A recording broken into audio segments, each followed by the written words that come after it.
If you are preparing for UPSC civil service examination, then this video is for you. देखो, एक तरफ हम कहते हैं कि if you are scoring 45% marks in prelims तो आप मेंस लिखोगे. On the other hand we say that lakhs of aspirant they fail every year in the prelims examination. So in the next few minutes, with the help of real UPSC data, I will tell you इस exam को कौन clear करता है, कौन नहीं करता है, what is the reason and what is the learning, the most important thing. अब देखो यहाँ पे पहली चीज है what is the level of competition in the prelims examination, right. तो यहाँ पे the best source is UPSC annual reports. तो यहाँ पे आपको डेटा मिलेगा कि एवरी ईयर कितने लोग अप्लाई करते हैं फॉर द प्रीलिम्स एग्जामिनेशन, कितने लोग अपीयर करते हैं एंड कितने लोग क्वालिफाई करते हैं for the next round that is the main examination. And this is the compilation, right. तो यहाँ पे ये जो ब्लू पिलर है ये आपको दिखाता है कि एवरी ईयर कितने लोग अप्लाई करते हैं. तो on an average 10 to 11 lakhs वो अप्लाई करते हैं.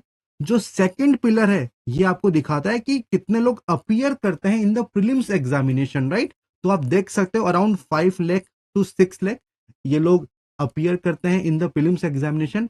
एंड जो थर्ड पिलर है जो आपको दिख भी नहीं रहा होगा, द ग्रीन कलर, राइट. तो ये दिखाता है कि कितने लोग क्वालिफाई करते हैं for the next round that is the main examination, right. अब what is the interpretation of this graph.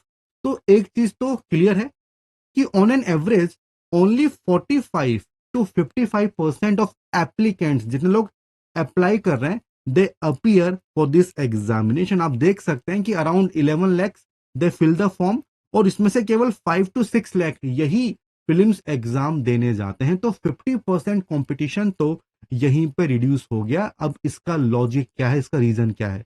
देखो, काफी सारे एस्पिरेंट्स ऐसे होते हैं जो बिना किसी प्लानिंग के, बिना किसी स्ट्रेटजी के प्रिपेयर करते हैं फॉर दिस एग्जामिनेशन. तो this is not serious preparation. इस वजह से वो अपीयर ही नहीं करते हैं. दूसरा, जिनके पास प्रॉपर प्लान भी होता है वो उसको सही से एग्जीक्यूट नहीं कर पाते, उसको इम्प्लीमेंट नहीं कर पाते और इसी वजह से एंड टाइम पे वो डिसाइड करते हैं कि मैं एग्जाम को नहीं दूंगा. बिकॉज यू नो कि एग्जाम आपका जो अटेम्प्ट है वो तभी काउंट होगा जब आप प्रीलिम्स के लिए आप पहुंचे हो सेंटर में, राइट. इसके अलावा बहुत सारे लोग ऐसे होते हैं जो जो फियर को, एंजाइटी को, प्रेशर को मैनेज नहीं कर पाते हैं. खुद के ऊपर ही डाउट होता है कि पता नहीं मेरा सिलेक्शन होगा कि नहीं होगा, तो क्यों अपने अटेम्प्ट को वेस्ट किया जाए.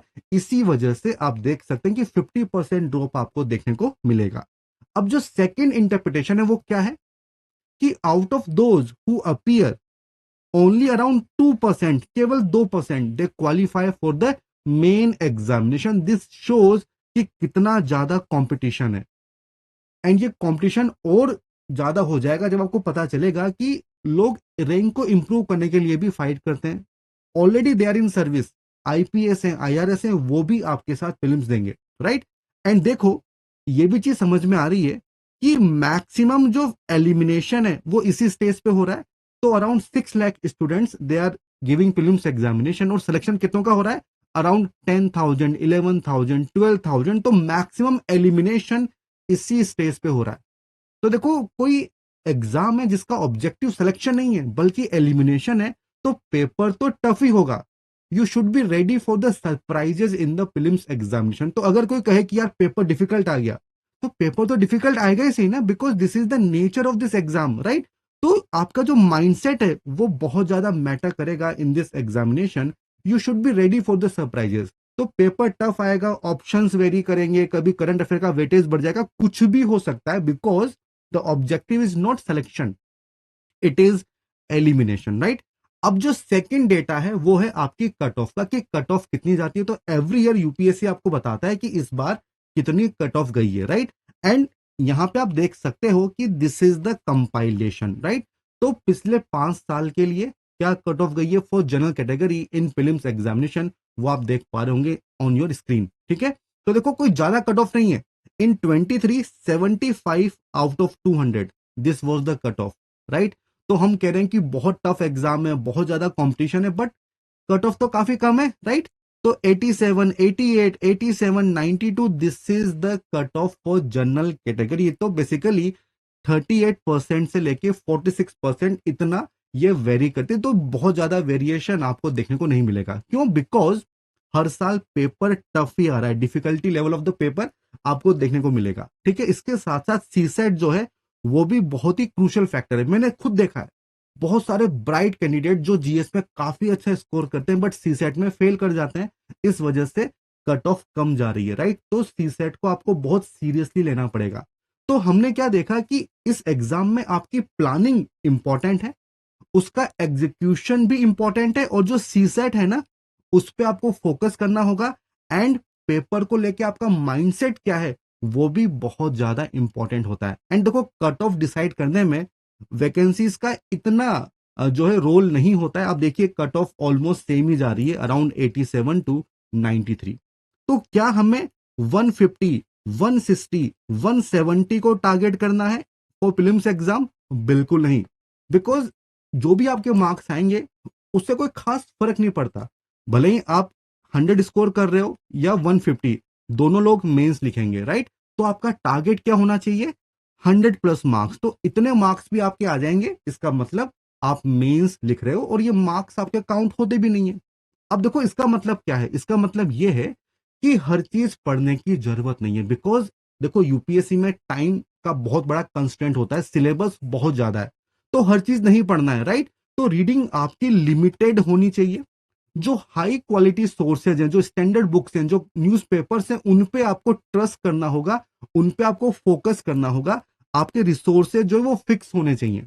राइट, एंड बिकॉज आप देखिए कि 100 के आसपास मार्क्स आपको लेके आने हैं, तो जो हाई यील्ड एरियाज हैं, टाइम कम है आपके पास, बहुत कुछ पढ़ना होता है, तो जो हाई यील्डिंग एरियाज होते हैं उन पे आपको फोकस करना होगा। अब ये कैसे पता चलेगा, ये मैं आपको बताऊंगा इन द नेक्स्ट वीडियो, जहां पे हम बात करेंगे प्रीवियस ईयर क्वेश्चंस की। ठीक है, अब देखो जो टॉपर्स होते हैं वो 40-50 क्वेश्चंस तो अटेम्प्ट करते नहीं है, 80 to 95 this is the range. इस रेंज में वो क्वेश्चंस को अटेम्प्ट करते हैं और स्कोर कितना आ रहा है? अराउंड 90। इसका मतलब ये जो एग्जाम है ना प्रीलिम्स, ये एक्यूरेसी का एग्जाम नहीं है, ये एक्यूरेसी का एग्जाम नहीं है। तो फिर आपको क्या करना होगा? देखो हर पेपर में अराउंड 40, 45, 50 क्वेश्चंस ऐसे होते हैं जो आपके स्टैंडर्ड सोर्सेज से हो जाते हैं। राइट, और यहां पे आपको एकदम हाई एक्यूरेसी रखनी होगी।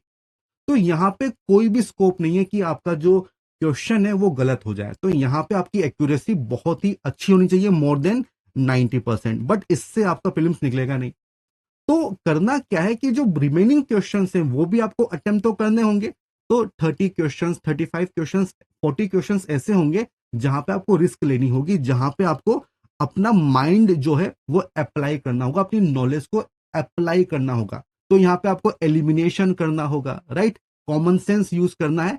मींस प्रैक्टिस यहाँ पे बहुत ही ज्यादा मैटर करती है। राइट, तो अगर प्रीलिम्स क्लियर करना है, this should be part of your strategy. आपको प्रैक्टिस करना होगा। राइट, तो this is the interpretation of both the graph. Right, तो एक तो मैंने आपको बताया लेवल ऑफ कंपटीशन, और दूसरा मैंने आपको बताया कट ऑफ। राइट, तो डेफिनेटली इससे जो आपकी अंडरस्टैंडिंग है अबाउट दिस फिल्म्स एग्जामिनेशन वो बेटर हुई होगी। अगर हाँ, तो इस वीडियो को लाइक कीजिए, चैनल को सब्सक्राइब कीजिए, एंड हाँ, शेयर कीजिए विद योर फ्रेंड्स ताकि उनको भी इसका फायदा मिले। All the best and good bye.